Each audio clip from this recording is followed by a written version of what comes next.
नमस्कार, आप देख रहे हैं एएनबी न्यूज नेशनल। मैं हूं आपके साथ सोनिया। खबरों का रुख करेंगे।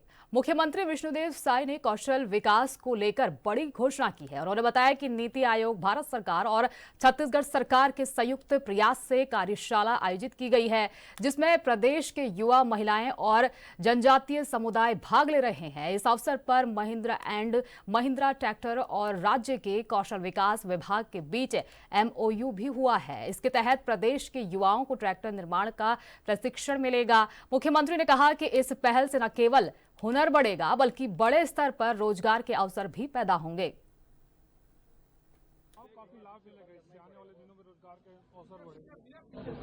आज नीति आयोग, भारत सरकार और कौशल विकास विभाग छत्तीसगढ़ दोनों के संयुक्त प्रयास से यहां पर दिन भर का एक कार्यशाला कौशल विकास को लेकर रखा गया है।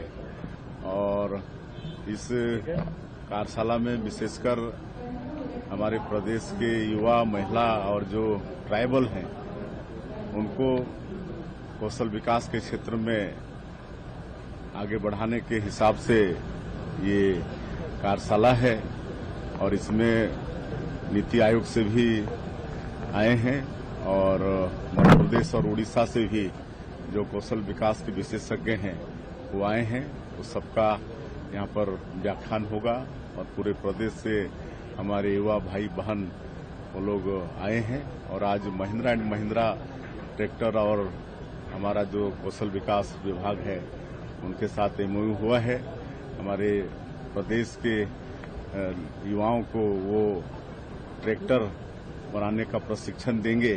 और आज सबको मालूम है कि गांव-गांव में, घर-घर में ट्रैक्टर है और कौशल विकास के माध्यम से ट्रैक्टर बनाना सीखेंगे तो उनको रोजगार उपलब्ध होगा। उसी तरह से नेस्काम और एक क्या फाउंडेशन, नंदी फाउंडेशन, उनके साथ भी MOU हुआ है। वो भी यहाँ पर कौशल विकास के क्षेत्र में काम करेंगे।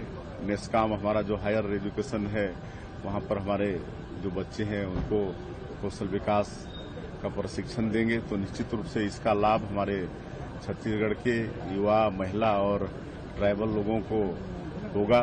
और खंडवा जिले के ओंकारेश्वर में आयोजित एकमात्र दर्शन कार्यक्रम में मध्य प्रदेश के मुख्यमंत्री मोहन यादव ने कहा कि भगवान शंकराचार्य जी के विधित पक्षों को लेकर विस्तार से ये आयोजन हुआ है। उन्होंने कहा कि एकमात्र धाम अवैध सिद्धांत का प्रतिरूप है जो भारत की सनातन संस्कृति की पहचान है। मुख्यमंत्री ने कहा कि सरकार इसके सभी विकल्पों को लेकर गंभीर है और एक एक कर सभी योजनाएं जनता के सामने लाई जाएंगी। आध्यात्मिक चेतना के माध्यम से मानव जीवन में बदलाव लाकर सरकार प्रधानमंत्री मोदी के सबका साथ, सबका विकास के संकल्प कर आगे बढ़ेगी। नाम पर एकात्म धाम के इस स्थान पर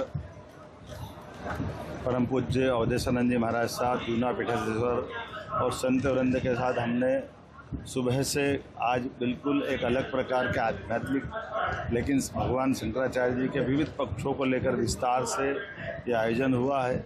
हम सब जानते हैं एकात्म धाम ये हमारे उस अद्वैत के सिद्धांत का ही एक तरह से प्रतिरूप है, जिस आधार पर हम अपनी उस सनातन संस्कृति की ध्वजा लेकर के संसार के सामने भारत सीना तान के खड़ा है। हम इसके सारे प्रकल्पों को लेकर के गंभीर हैं। एक एक करके वो सारे प्रकल्प समाज के सामने आएंगे और आध्यात्मिक चेतना से मानव जीवन में बदलाव ला करके सरकार सबके साथ, सब माननीय यशस्वी प्रधानमंत्री का सबका साथ, सबका विकास, सबका विश्वास, सबके प्रयास के। मध्य प्रदेश के मुख्यमंत्री मोहन यादव ने कलेक्टर कार्यालय में पुनर्निर्मित राजस्व अभिलेखागार का उद्घाटन किया। इस मौके पर मुख्यमंत्री ने कहा कि आधुनिक अभिलेखागार से दस्तावेजों के सुरक्षित रखरखाव और सुगम अभियान में मदद मिलेगी। सरकारी कामकाज में पारदर्शिता और दक्षता बढ़ाने की दिशा में इसे अहम कदम बताया जा रहा है।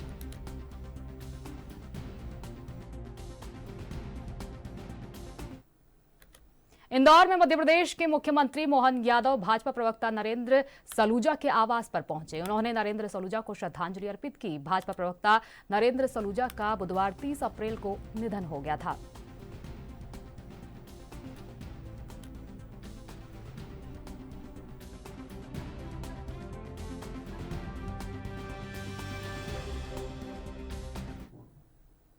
खबरों में आगे बढ़ेंगे और बात करेंगे रायपुर की। रायपुर में जातीय जनगणना को लेकर छत्तीसगढ़ के उप मुख्यमंत्री अरुण साव ने कांग्रेस पर तीखा हमला बोला। उन्होंने कहा कि कांग्रेस ने हमेशा पिछड़े वर्ग, अनुसूचित जाति और अल्पसंख्यकों के साथ केवल वोट बैंक की तरह व्यवहार किया है। सत्ता में रहते हुए कांग्रेस ने जातीय जनगणना का विरोध किया और अब जब सत्ता से बाहर है तो इसका समर्थन कर रही है। ये कांग्रेस के दोहरे चरित्र को उजागर करता है। अरुण साव ने कहा कि जातीय जनगणना से निश्चित रूप से पिछड़े वर्ग के लोगों के जीवन में बदलाव आएगा और उन्हें वास्तविक लाभ मिल सकेगा।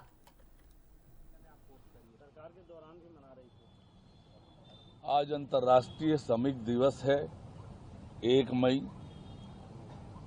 मैं सभी श्रमिक भाइयों और बहनों को श्रमिक दिवस की बहुत बधाई और शुभकामनाएं देता हूं।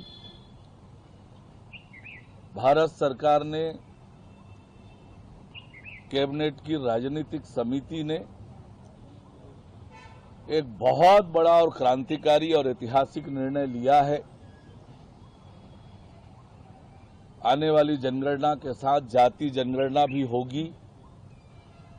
ये बड़ा और क्रांतिकारी निर्णय प्रधानमंत्री माननीय नरेंद्र मोदी जी के नेतृत्व में भारत सरकार ने लिया है। इससे पिछड़े वर्ग के लोगों के आर्थिक और सामाजिक विकास को एक नई दिशा मिलेगी। पिछड़े वर्ग के लोगों के लिए योजनाएं बनाने में सरकार को बड़ी मदद मिलेगी। शिक्षा और रोजगार के लिए बड़े काम होंगे और एक बड़ा और क्रांतिकारी निर्णय है। विपक्षी दल और कांग्रेस पार्टी ने जातीय जनगणना को लेकर देश में भ्रम फैलाने का काम किया।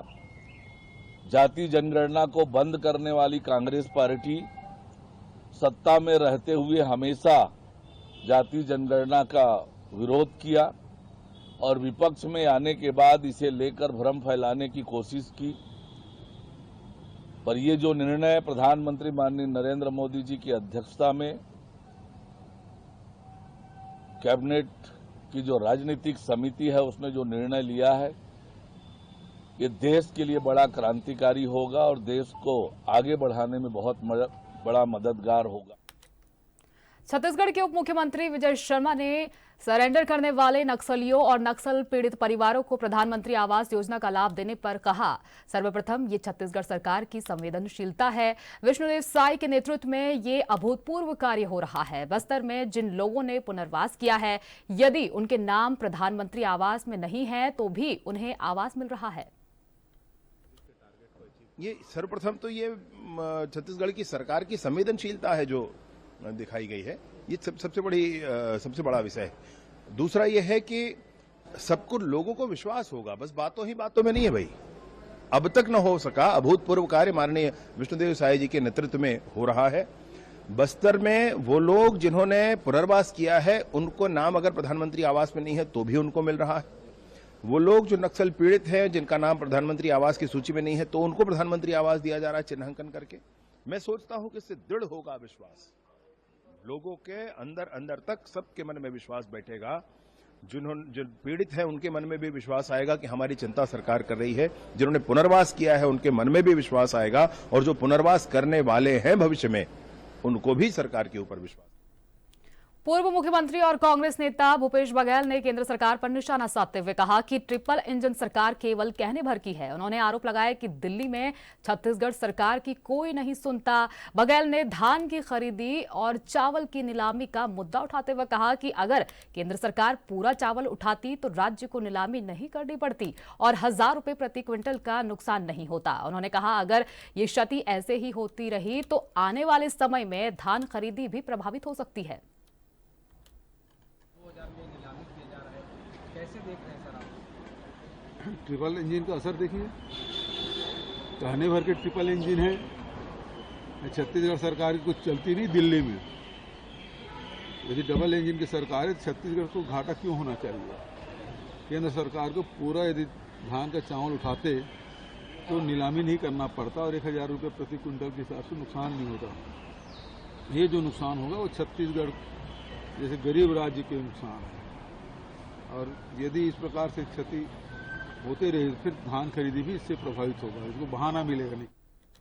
विश्व मजदूर दिवस के मौके पर जहां देश भर में कार्यक्रम हुए, वहीं बस्तर के मजदूर आज भी अपने हक के लिए जूझ रहे हैं। जिले के 50,000 से ज्यादा मजदूरों का अब तक पंजीयन नहीं हो पाया है। रोजगार की तलाश में कई मजदूर पलायन कर चुके हैं।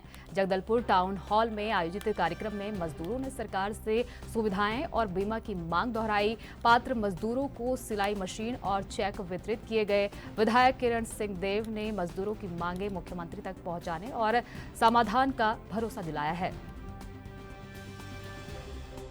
मुख्यमंत्री जी कहा है वो कर रहे हैं, वो श्रमिकों का सम्मान बढ़ाने की दृष्टि से अनेक कल्याणकारी योजनाएं, उनको स्वावलंब और ताकतवर इन दृष्टि से मजबूत बनाने की दृष्टि से, और बहुत सारी योजना है, उसके संबंध में विषय से बात हुई आज के इस विशेष दिवस पर, जबकि पूरा देश ही नहीं पूरा विश्व और अंतर्राष्ट्रीय श्रमिक दिवस मना रहा है। डेफिनेटली उन लोगों ने अपनी मांग रखी है और आदरणीय मुख्यमंत्री जी के संज्ञान में लाकर निश्चित रूप से इनको हम सहायता प्रदान करेंगे। यहाँ पे जो दूर से आते हैं हमारे श्रमिक भाई, उन लोगों के लिए कोई ऐसा भवन नहीं है कि जहाँ मजदूर वहाँ पे रुक के अपना भोजन एवं बरसात में हो रही समस्या और सारी चीज़ को वहाँ बैठ के अपना राहत ले सके। हमने लगातार विगत वर्ष श्रमिक दिवस के माध्यम से श्रमिकों को एकत्रित करके ये सारी विषयों को लेके हम मांग करते आ रहे हैं सरकार से। आज के इस कार्यक्रम में हमारे अतिथि जी के समक्ष हम श्रमिकों के लिए दुर्घटना बीमा, श्रमिकों की समस्या और उनके रहने बैठने के लिए एक हाल मांगा गया है, जिसे श्रमिकों को राहत। छत्तीसगढ़ के मरवाही वन मंडल में एक बार फिर हाथी का आतंक देखने को मिला है। कटरा के तुलसी डांड में घर में घुसकर हाथी ने अनाज खाया और तोड़फोड़ की। वहीं माड़ाकोट में 55 वर्षीय राम प्रसाद का हाथी ने कुचल दिया है, जिसको मौके पर ही उनकी मौत हो गई है, जिसके बाद गांव में दहशत का माहौल है।